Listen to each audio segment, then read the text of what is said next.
Hi everyone. 7 days healing ప్రోగ్రాంలో మనం day 4కి వచ్చేసాం. డే 4 టిప్ వచ్చేసి లెట్ గో అండ్ ఫర్గివ్. విడిచిపెట్టడం, క్షమించడం. క్షమించడమా? ఎలా క్షమించాలి? వాళ్ళన్ని మాటలని హర్ట్ చేస్తే ఎలా మర్చిపోవాలి అని చెప్పని అనుకుంటున్నారా? విడిచిపెట్టడం అనేది వాళ్ళ కోసం కాదు, ఇది మీకోసమే. మీ మనశ్శాంతి కోసం, మీ పీస్ కోసం మాత్రమే ఈ పని చేయాలి. ఓకేనా?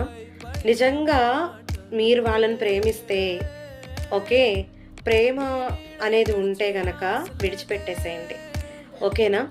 సో హార్ట్లో పక్కన కోపం ఉంటే, అది పెరిగిపోతూ ఉంటే ప్రేమకు స్థానం ఎక్కడుంటుంది? అందుకే చెప్తున్నాను, ఫర్గివ్. ఓకే, ఈ టిప్ నచ్చితే మీరందరూ కూడా ఐ చూస్ టు ఫర్గివ్ అని కామెంట్ పెట్టండి. ఓకేనా? సో మీ అపర్ణ కోలా, మనసుమిత్ర కోచ్, బాధ నుండి బలం వరకు మీ పక్కనే.